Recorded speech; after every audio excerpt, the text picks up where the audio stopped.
Atos, capítulo 20. Cessado o tumulto, Paulo mandou chamar os discípulos e, depois de encorajá-los, despediu-se e partiu para a Macedônia. Viajou por aquela região, encorajando os irmãos com muitas palavras, e por fim chegou à Grécia, onde ficou 3 meses. Quando estava a ponto de embarcar para a Síria, os judeus fizeram uma conspiração contra ele.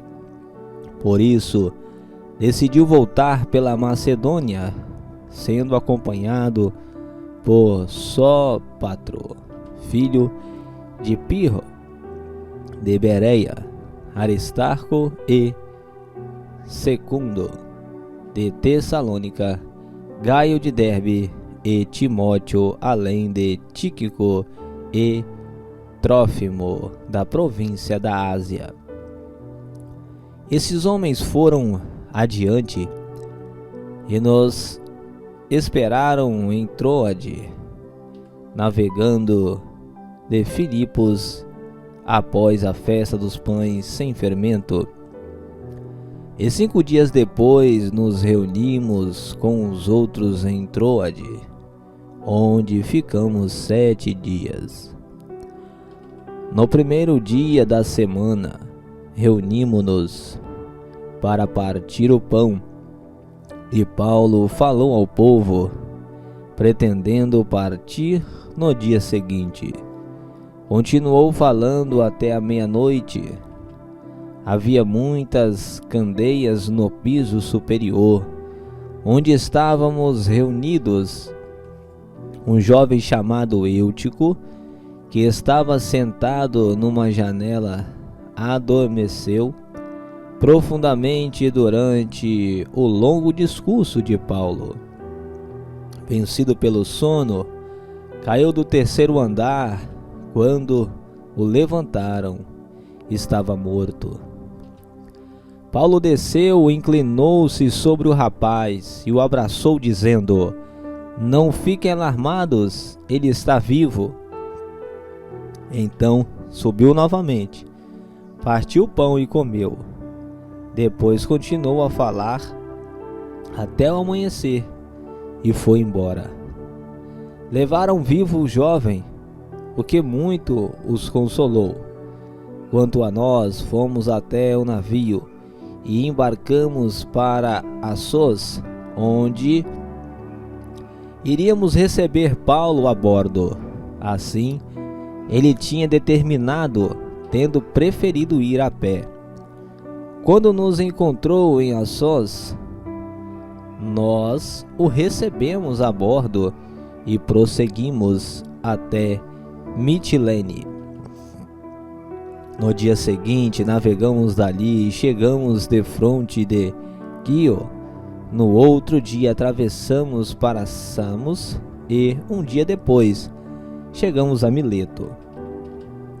Paulo tinha decidido não aportar em Éfeso para não se demorar na província da Ásia, pois estava com pressa de chegar a Jerusalém, se possível antes do dia de Pentecoste.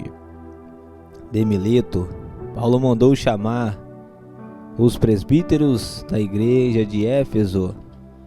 Quando chegaram, ele lhes disse: "Vocês sabem como vive todo o tempo em que estive com vocês? Desde o primeiro dia em que cheguei à província da Ásia, servi ao Senhor com toda a humildade e com lágrimas, sendo severamente provado pelas conspirações dos judeus.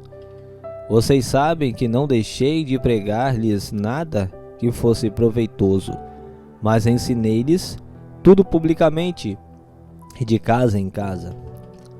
Testifiquei tanto aos judeus como aos gregos que eles precisam converter-se a Deus com arrependimento e fé em nosso Senhor Jesus. Agora, compelido pelo Espírito, estou indo para Jerusalém, sem saber o que me acontecerá ali, senão que em todas as cidades o Espírito Santo me avisa que prisões e sofrimentos me esperam. Todavia, não me importo, nem considero a minha vida de valor algum para mim mesmo. Se tão somente puder terminar a corrida e completar o ministério que o Senhor Jesus me confiou, de testemunhar o Evangelho da graça de Deus. Agora sei que nenhum de vocês, entre os quais passei, pregando o reino, verá novamente a minha face. Portanto, eu lhes declaro hoje que estou inocente do sangue de todos, pois não deixei de proclamar-lhes toda a vontade de Deus. Cuidem de vocês mesmos e de todo o rebanho sobre o qual o Espírito Santo os colocou como bispos para pastorearem a igreja de Deus, que ele comprou com o seu próprio sangue. Sei que depois da minha partida, lobos ferozes penetrarão no meio de vocês e não pouparão o rebanho. E dentre vocês mesmos se levantarão homens que torcerão a verdade a fim de atrair os discípulos. Por isso vigiem. Lembre-se de que, durante 3 anos, jamais cessei de advertir a cada um de vocês disso, noite e dia, com lágrimas. Agora eu os entrego a Deus e a palavra da sua graça, que pode edificá-los e dar-lhes herança entre todos os que são santificados. Não cobicei a prata, nem ouro, nem roupas de ninguém. Vocês mesmos sabem que estas minhas mãos supriram minhas necessidades e as de meus companheiros. Em tudo o que fiz mostrei-lhes que, mediante o trabalho árduo, devemos ajudar os fracos, lembrando as palavras do próprio Senhor Jesus, que disse: "A maior felicidade em dar do que em receber." Tendo dito isso, ajoelhou-se em todos eles e orou. Todos choraram muito e, abraçando-o, beijavam. O que mais os entristeceu foi a declaração de que nunca mais veriam a sua face. Então o acompanharam até o navio.